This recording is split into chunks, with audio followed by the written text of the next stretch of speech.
So, one way of conceptualizing yourself is that you're one speck of dust among 7 billion.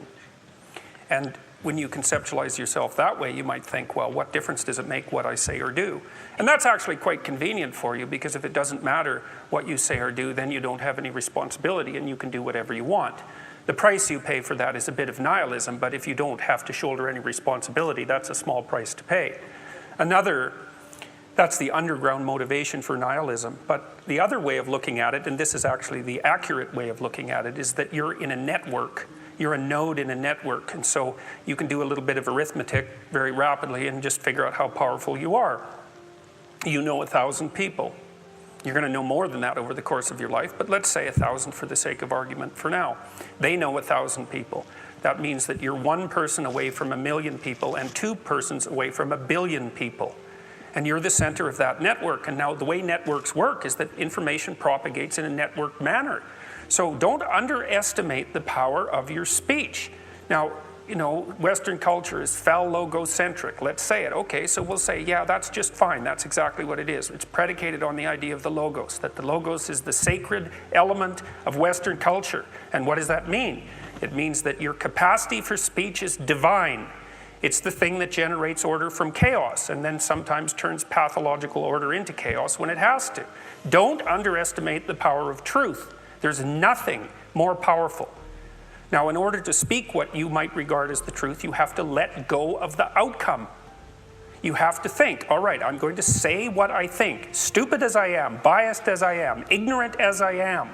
I'm going to state what I think as clearly as I can, and I'm going to live with the consequences no matter what they are.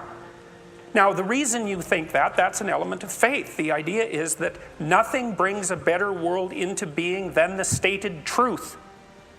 Now, you might have to pay a price for that, but that's fine. You're going to pay a price for every bloody thing you do and everything you don't do. You don't get to choose to not pay a price.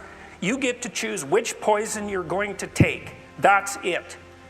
So if you're going to stand up for something, stand up for your truth. It'll shape you, because people will respond and object and tell you why you're a fool and a biased moron and why you're ignorant. And then if you listen to them, you'll be just that much less like that the next time you say something. And if you do that for 5 years, you'll be so damn tough and articulate and able to communicate and withstand pressure that you won't even recognize yourself. And then you'll be a force to contend with.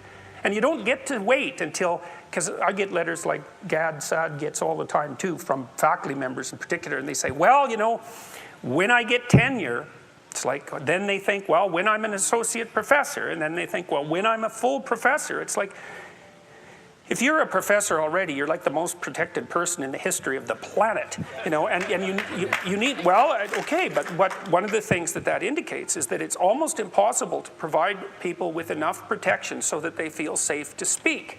Okay, so we'll address that directly. It is not safe to speak, and it never will be.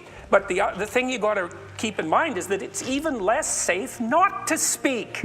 Right? It's a balance of risks. It's like you want to pay the price for being who you are and stating your mode of being in the world, or do you want to pay the price for being a bloody serf, one that's enslaved him or herself? Well, that's a major price, man. That thing unfolds over decades, and you'll just be a miserable worm at the end of about 20 years of that, right? No self-respect, no power, no ability to voice your opinions, nothing left but resentment because everyone's against you, because of course you've never stood up for yourself.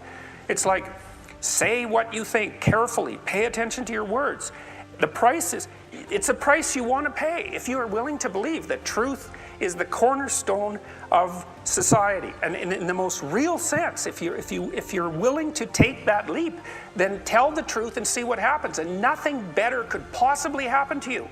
There'll be ups and downs, and there'll be pushback, and there'll be controversy and all of that, but it doesn't matter. The truth is what makes the world, the truth is what redeems the world from hell, and that's the truth. And we saw plenty of hell over the last 100 years, and we haven't learned a bloody thing from it. It's like, wake up, tell the truth, or at least don't lie. That's a start. And you got to understand that's a risk.